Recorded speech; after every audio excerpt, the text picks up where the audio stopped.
Shanks já tá se movendo e pode ter certeza, a cada nova aparição, sangue será derramado novamente. Seja o de um supernova ou até mesmo de um aliado do Luffy, o Shanks é um personagem que age muito mais do que fala.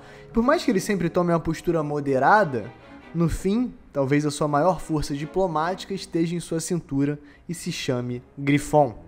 O aumento progressivo de aparições do personagem, justamente antecedendo o arco de Elbaf, espelha outro grande personagem que também era o Yonkou, e também foi introduzido de maneira bem parecida. Antes citado como um dos piratas mais poderosos do mundo por Garp, depois sendo parado pelo próprio Shanks durante a Guerra dos Melhores. A crescente importância do Ruivo espelha justamente o Kaido, que se tornou um grande personagem do arco de Wano. E se analisarmos arcos antigos, o Oda tem uma tendência a repetir essa mesma fórmula que ele está utilizando com o Ruivo. Não citando só o Kaido, que acabou sendo reintroduzido e revelado na obra em pessoa no capítulo 795, e depois começou, claro, a protagonizar o ano, podemos falar também do Don Quixote do Flamengo, que foi citado e hypado como Joker durante o arco de Punk Hazard e, nos seus últimos capítulos, fez uma aparição surpresa, derrotando Smoker e depois sendo parado pelo Kuzan. O Shanks já fez um movimento equivalente quando, no final do arco de Wano, ele também entrou em confronto com alguém da marinha, no caso, o Aramaki. E pior, esse momento também serviu para se conectar a outra vez que o Shanks foi citado recentemente. Há poucos capítulos, durante o arco de Egghead, quando nos deparamos com o haki mais poderoso de Joy Boy, que segundo os gigantes Dory e Brog, lembrava exatamente o do Ruivo em nível de poder. A gente sabe, se ele tá aparecendo, provavelmente isso significa que o fim nunca esteve tão perto. A promessa do chapéu talvez seja um dos enredos mais marcantes e icônicos de toda a história. E a gente sabe também que o reencontro entre Luffy e Shanks vai resolver essa questão. Cada combate tem um significado para o Yonkou. E agora em Elbaf, tudo vai fazer sentido de uma vez por todas. De verdade, nós vamos conhecer o Ruivo. Fala galera, espero aqui. Eu sou o Derek. O Shanks tá tretado. Ele tá se movendo. As coisas estão acontecendo. Eu quero falar exatamente sobre isso hoje. Mas antes, sabe que a gente tá no Invest? Sabe que se a gente chegar no top 1 agora, a gente, pum, classifica, garante o top 3. Linkzinho na descrição, dá aquela votada, dá aquela moral, porque nós somos vocês somos nós, pô. One Piece, tamo junto. Dá uma moral pro Evandrão também, One Piece na cabeça sempre. E é isso, like, se inscreve, engaja aí no vídeo, fala pro YouTube. Eles são bons. E Alanzito, sem mais delongas, chama a vinheta.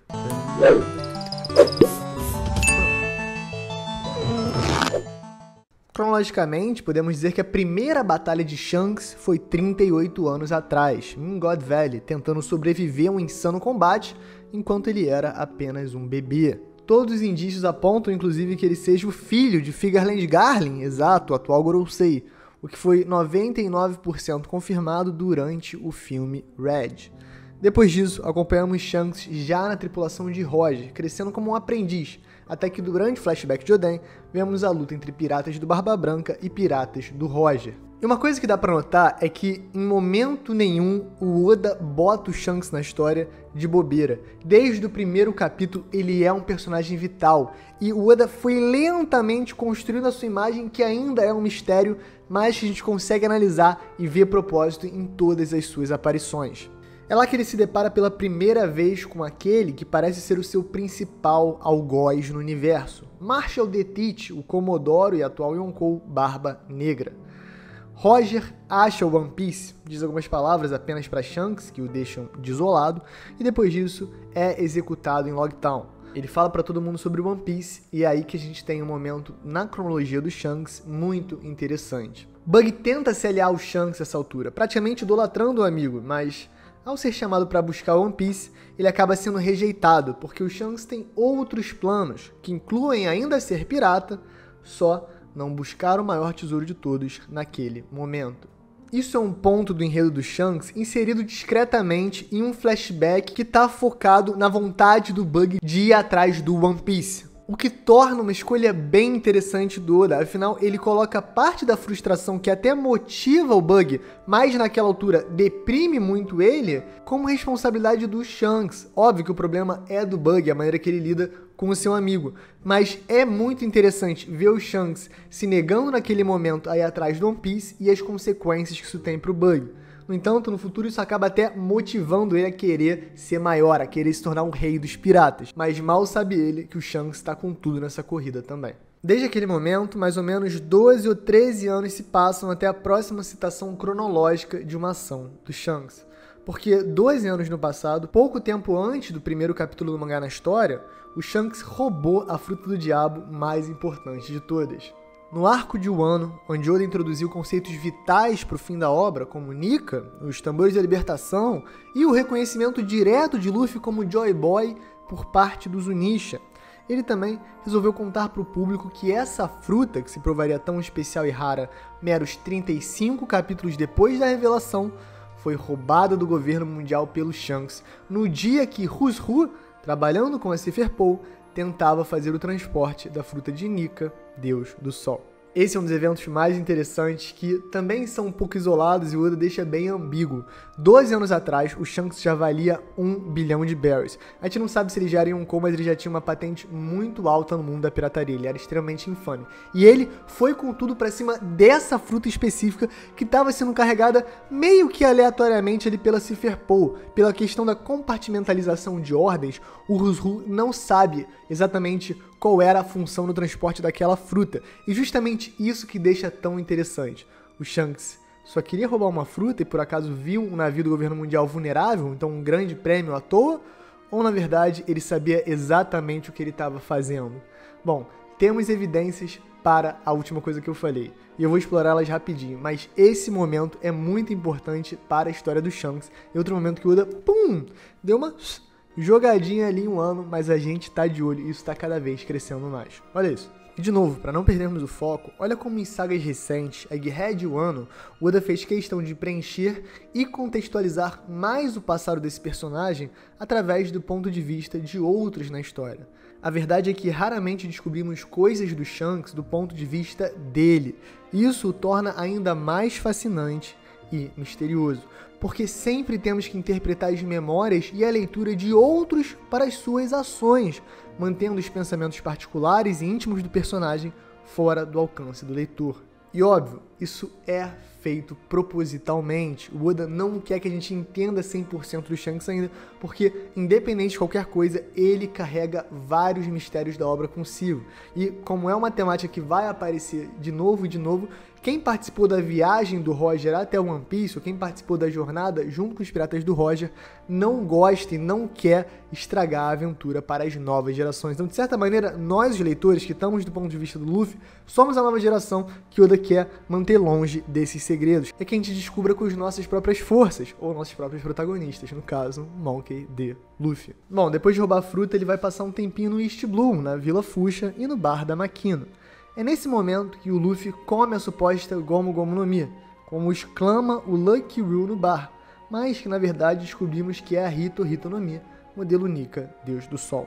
E o Lucky Roo chamar de Gomu Gomu no Mi é no mínimo curioso porque o Vegapunk informa durante Egghead que não existe nenhum registro histórico para uma fruta da borracha, para uma Gomu Gomu no Mi. Então, quem foi a primeira pessoa que falou esse nome? Quem inventou isso? Será que foi a própria tripulação do Shanks? Será que era um codinome ou será que eles de fato acreditavam que era a fruta da borracha? E se eles acreditavam como? Era o governo mundial que já tinha identificado como fruta da borracha? Quem inventou esse nome? Isso é curioso, no mínimo, não é? Com as informações que o mangá nos apresenta, é praticamente impossível dizer que o Shanks sabia disso. Talvez ele tenha sido simplesmente enganado e essa fruta não era tão importante assim. Ele só passou por um navio do governo e resolveu roubar um tesouro valioso. Mas só não. E um fato muito simples parece ser a maneira que Oda revela que Shanks, no mínimo, sabe atualmente sobre a verdadeira natureza dessa fruta tão importante, tão rara e tão especial. E sempre quando eu falo que a Hito no Mi modelo Nika é raro, alguém fala, mas toda fruta é rara igual, que só tem uma de cada tipo. Falando justamente de ser uma zona mitológica, pô. São as frutas mais raras, pô. Depois do clímax de Wano e a luta contra o Kaido, novas recompensas saem para o Chapéu de Palha. E no caso do Luffy, a sua imagem representa a forma do Nika, a forma Gear 5, né? Com seus poderes despertados, com o cabelo e a roupa toda branca. O Oda faz questão de colocar o Shanks olhando essa imagem para logo em seguida, misteriosamente, se virar para Ben Beckman e clamar pelo One Piece. Ele vira e fala, Pen Beckman, chegou a hora de clamar o One Piece. Você não fala clamar à toa, você fala clamar por uma coisa que já é sua, ou você acredita que é sua por direito. Escolha interessante, Oda, escolha interessante de palavras. Mas, tudo bem, eu tô me adiantando. Entre o dia que o Luffy comeu a fruta acidentalmente e o primeiro dia da sua jornada, a verdade é que a gente não sabe quase nada sobre que movimentações o Ruivo fez. E durante o pré-time skip, temos, claro, alguns momentos-chave específicos.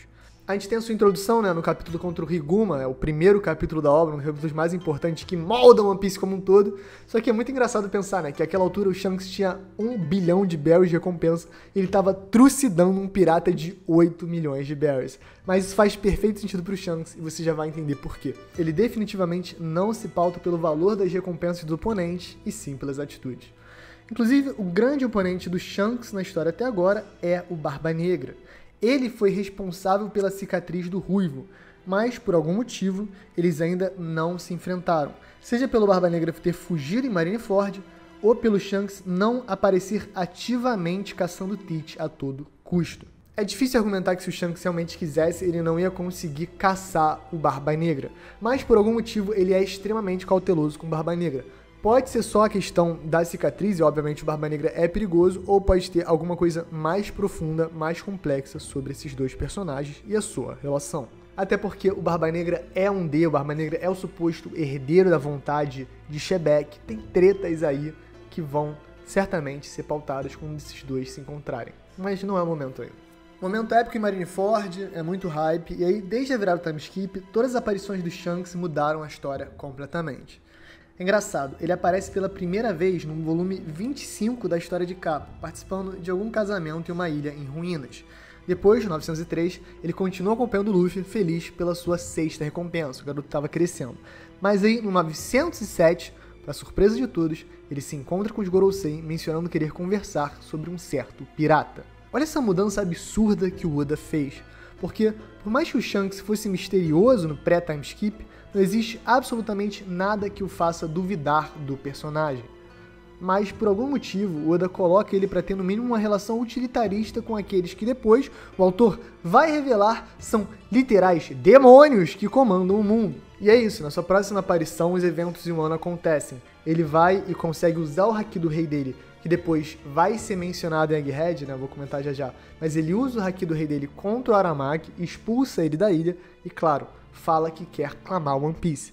E depois disso ele comenta com a galera, né, até decepciona o pessoal que queria muito ver o Luffy, fala que não é o momento ainda porque eles têm que lidar com o Bartolomeu. Isso vai ser um ponto vital desse vídeo. Ele sai de Wano, dá carona pro Marco, deixando ele Sphinx, e claro, depois tem um grande momento pós-time skip. O retorno para Elbaf e a luta contra Kid. Tematicamente, o combate é perfeito.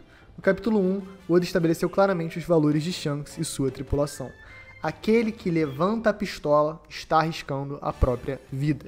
Isso valeu para o Riguma, de 8 milhões de berries no East Blue, levantando uma garrouxa que provavelmente nem ia machucar o Shanks, e claro, valeu também para Eustace Captain Kidd, levantando a Damned Punk, uma arma capaz de derrotar um Yonkou e destruir a frota dos aliados do Yonkou em questão de segundos. É perfeito porque o Supernova literalmente levanta a arma, aposta sua vida e perde ela para o Ruivo e o Camussari, seu primeiro ataque nomeado a aparecer na obra. Em efeitos práticos, esse duelo permite que Shanks tenha mais 2 Road Poneglyphs, deixando Oda livre para revelar que ele tem todos, ou só 3 de 4, ou 2 de 4, enfim.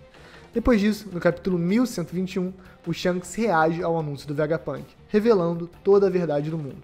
E o que ele está fazendo? Bebendo muito. Só pra começar a deixar claro, o Shanks bebe muito sempre, aparentemente. Desde a introdução dele lá, os primeiros capítulos que ele participa com o Mihawk, ele tá doidão, chama o Mihawk pra beber também, dá pra ver que ele é bem beberrão. Só que dessa vez, o Oda parece que deu um colorido diferente e eu acho que é importante comentar. Ok, no capítulo 1116, no discurso do Vegapunk, ele pergunta diretamente o porquê da tripulação do Rei dos Piratas não ter feito mais pra revelar para o mundo o que descobriram.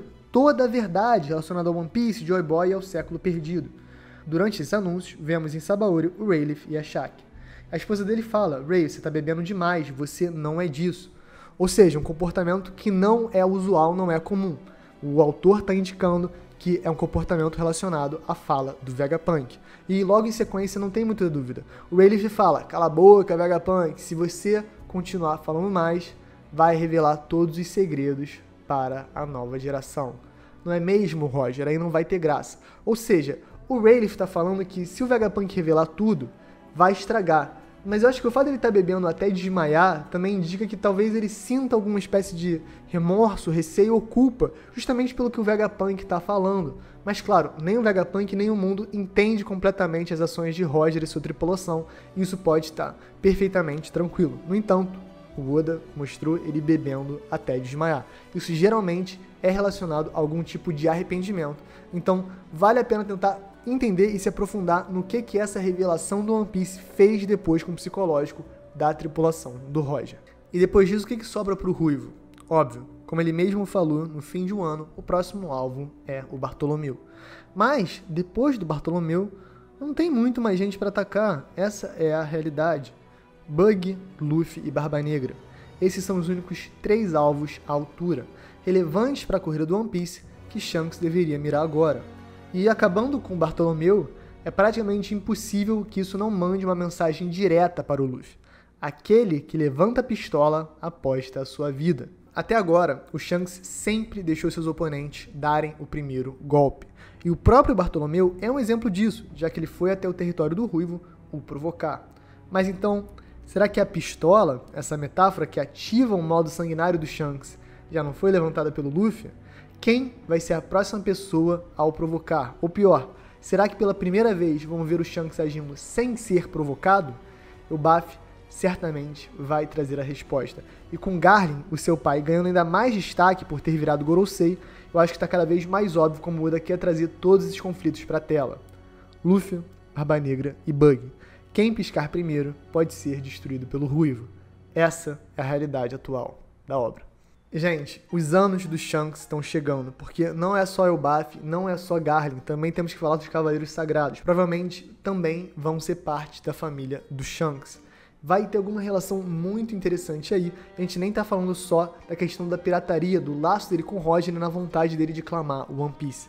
A cada novo capítulo, a gente pode esperar que o Shanks vai estar permeando a obra, em especial em Elbaf. Afinal, ele tem relacionamentos com Dory e com Brog. E se ele apareceu num casamento, quem sabe não envolvia o gigante. Ele conseguiu selar o acordo que a Big Mom fracassou em selar, usando a sua filha Lola como moeda de troca. O príncipe Lock talvez tenha se casado com alguém da tripulação do Shanks, ou alguma princesa de Elbaf tenha feito esse acordo. Afinal, a gente viu o Dory e o Brog lutando ao lado do Shanks. E pior, eles foram quem comentaram que o Haki do Rei do Shanks lembra o Haki do Rei do Joy Boy. Então, isso tudo vai estar conectado e a lista do Shanks não vai ser largada de mão. Ele vai aparecer e ele vai atacar. O Oda tá muito claro nos seus objetivos. Conversa com o Gorosei, coisa assim, a gente vai descobrindo com o tempo. Mas é isso, galera. Esse foi o vídeo. Se você curtiu, deixa o like, se inscreve. Alanzito, obrigado pela edição. Um beijo, queijo, tamo junto e valeu!